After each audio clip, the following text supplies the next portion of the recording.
नमस्कार। भारत लाइव के एक और एपिसोड भोरे भोर में आपका बहुत बहुत अभिनंदन करते हैं, स्वागत करते हैं। और शुरुआत करने से पहले आपको बता दें कि आज पूरे दिन आपके लिए मनोरंजन का कोई कमी नहीं रहेगा, क्योंकि आज 5 जुलाई है और 5 जुलाई को आपको पता है कि बिहार कई खुशियों और कई तरह के तेवरों से लबरेज रहेगा।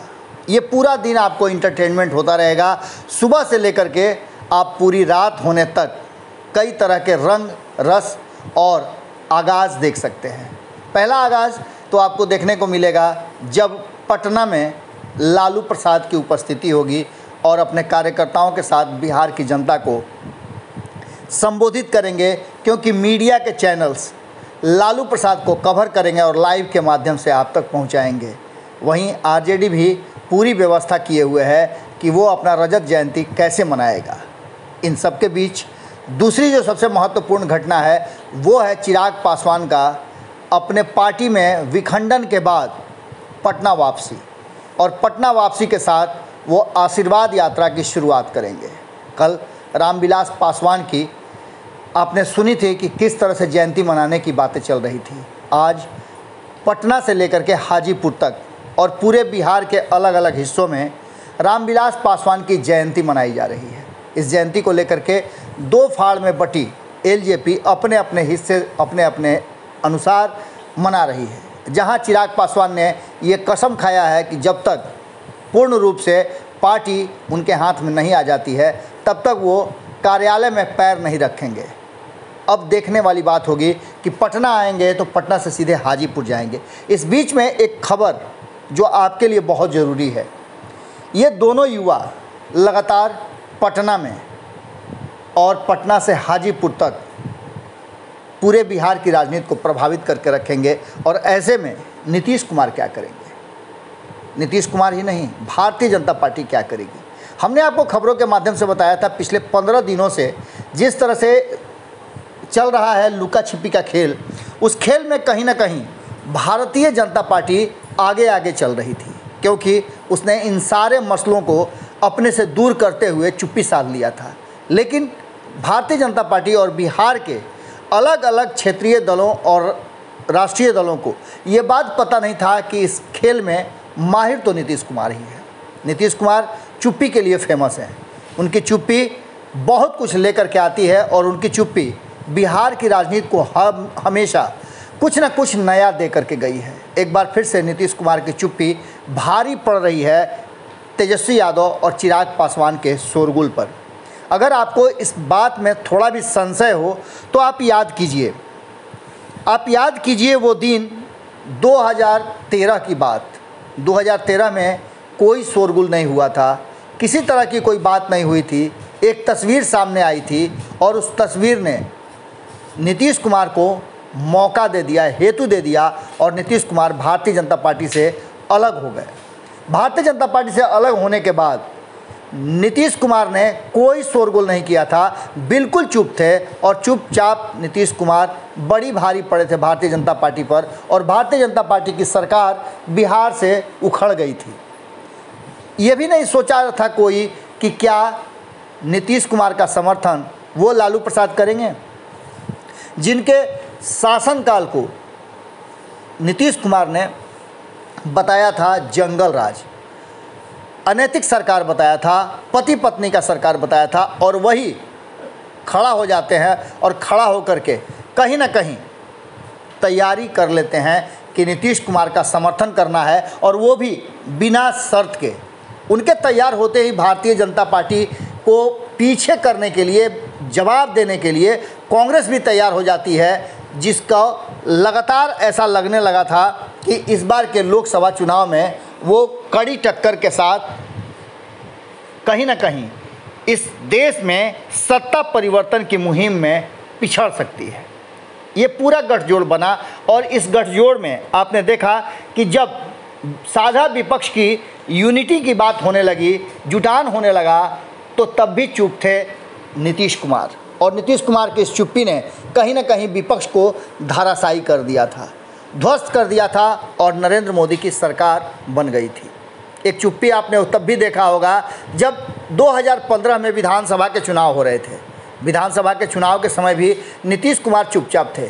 बोल तो लालू प्रसाद रहे थे या फिर कांग्रेस रही थी। इन तीनों के गठजोड़ ने कहीं ना कहीं भारतीय जनता पार्टी को कड़ी टक्कर दी और चुपचाप नीतीश कुमार भारी पड़ गए भारतीय जनता पार्टी पर। और भारतीय जनता पार्टी लाख प्रयासों के बाद केंद्र में इतनी बहुमत से आने के बाद बिहार में पिछड़ गई और नीतीश कुमार ने चुपचाप रह के बता दिया भारतीय जनता पार्टी को कि उनकी औकात और हैसियत कितनी है। इन सारी बातों को लेकर के कहीं ना कहीं 2015 में भी चुपचाप नीतीश कुमार ने एक बड़ा कारण और हेतु दे दिया था। बात यहीं तक नहीं रुकी। अगर चुपचाप की बात करें तो बात चुपचाप 2017 में भी थी। नीतीश कुमार ने धीरे से तेजस्वी यादव पर जो आरोप लगे थे उन आरोपों के बाद कहीं ना कहीं एक बात शुरू की और सीधे से उन्होंने कहलवा दिया कि अगर वो इस्तीफ़ा दे देते हैं तो सब कुछ ठीक है, अगर इस्तीफ़ा नहीं देते हैं तो ऐसी स्थिति में सरकार के लिए और उनके लिए मुश्किलें होंगी। नीतीश कुमार चुपचाप थे और उनकी चुप्पी कहीं ना कहीं बड़ी मुश्किल हो रही थी झेलना, क्योंकि चुप नीतीश कुमार को झेलना सबके बस में नहीं है। चुपचाप नीतीश कुमार ने जो फैसला किया उसे दुनिया ने देखा। 2017 में जिस भारतीय जनता पार्टी को एक तरह से कहिए कि लात मार करके आए थे, छोड़ करके आए थे, बीच चौराहे पर उसे मझधार में छोड़ दिया था, उसी भारतीय जनता पार्टी जिसके लिए उन्होंने कितनी बातें कही थी। कहा था कि अगर नरेंद्र मोदी इस देश के प्रधान बन जाते हैं तो समस्याएं बढ़ जाएंगी। कई तरह की बातों को उन्होंने सामने दर्शाया था। चुनाव में कई तरह के बात रखे थे, लेकिन उन सब बातों को दरकिनार करते हुए यहाँ तक कि मिट्टी में मिल जाएंगे, भाजपा के साथ नहीं जाएंगे की बात कहने वाले नीतीश कुमार ने भारतीय जनता पार्टी के साथ फिर से गलबहियाँ कर ली और 2017 में चुपचाप वो महागठबंधन की सरकार को रातों रात में एनडीए की सरकार में तब्दील कर गए। ये सारी चीज़ें आपने देखी है। बात अगर आगे बढ़ते हैं तो हम चर्चा कर रहे हैं चुपचाप नीतीश कुमार की और शोरगुल करने वाले इन दो युवाओं की। दोनों के हाथ में कमान है और दोनों अपने पिता की विरासत लेकर के राजनीति में अपना स्थान स्थापित करने में लगे हुए हैं। जहां एक तरफ चिराग पासवान ने खुद को प्रमाणित किया है 2014 में भी और 2019 में भी, लेकिन 2020 में ये दोनों ही लाख प्रयास के बाद पिछड़ गए थे और इसमें भी नीतीश कुमार चुपचाप थे। नीतीश कुमार ने सीधे तौर पे अगर हमला किया तो लालू प्रसाद पर हमला किया। लालू प्रसाद के जो बाकी के 15 साल के शासनकाल थे उन पर हमला किया, लालू राबड़ी पर हमला किया और तेजस्वी यादव को उस योग्य ही नहीं समझा कि वो उनसे टक्कर दे सकते हैं। इन सब के बावजूद तेजस्वी यादव ने 75 सीटें तो जरूर लाई, सबसे बड़ी पार्टी बन के उभरे जरूर, जिसकी वो लगातार चर्चा भी करते रहते हैं और कहते हैं कि वो बिहार में नंबर 1 पार्टी हैं। लेकिन नंबर 1 पार्टी तब ज़्यादा सफल होती जब वो सत्ता में आती, लेकिन सत्ता से वो बेदखल रहे। इन सब बातों के बीच में चुपचाप नीतीश कुमार ने 2019 में भी बहुत सारी ऐसी बातें कर ली जो कि अन्य लोगों के लिए या किसी और के लिए संभव नहीं था। चुपचाप नीतीश कुमार ने भारतीय जनता पार्टी को पहले ही मजबूर कर दिया था कि चाहे परिणाम जो भी हों, अगर मुख्यमंत्री बनता है एनडीए का तो नीतीश कुमार होंगे।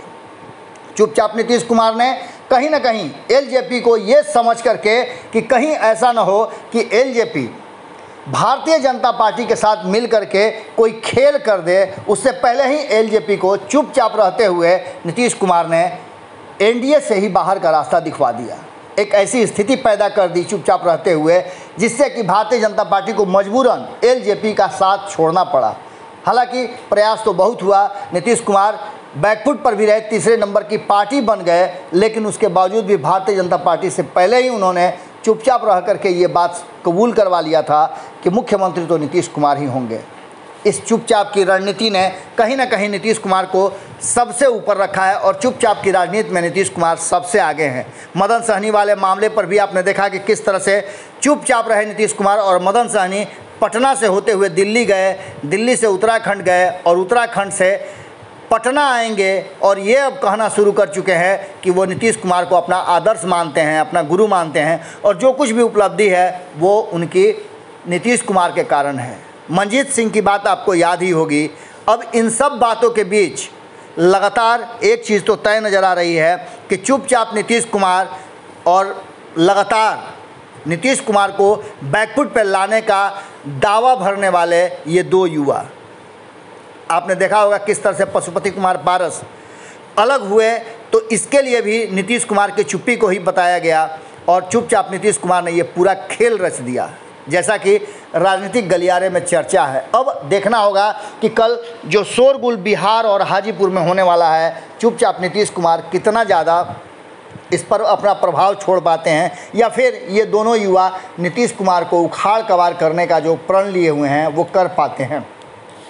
अभी दिल्ली बहुत दूर है, कहा यही जा रहा है कि कहीं ना कहीं ये दोनों युवा पर भारी पड़ रहे हैं नीतीश कुमार, और चुपचाप नीतीश कुमार हमेशा बिहार की राजनीति में भारी पड़े हैं। कैसा लगा ये एपिसोड ज़रूर बताइएगा, क्योंकि आपके विचार बहुत ज़रूरी हैं। धन्यवाद। अगर ये वीडियो पसंद आई और वह बिहार के राजनीति और बिहारियत से सरोकार रखेनी तो सब्सक्राइब बटन दबा के चैनल के सब्सक्राइब कर ली। ओजे एगो घंटी बा, ओकरा बटन दबा देला से कुल सटीक और मारक खबर रुआ मुफ्त में मिल जाई। अगर रुआ पत्रकारिता के हमनी के नया प्रयोग में सहयोग कर चाहतानी तो ज्वाइन बटन दबा दी। पेटीएम नंबर नोट कर ली 9386816700। धन्यवाद।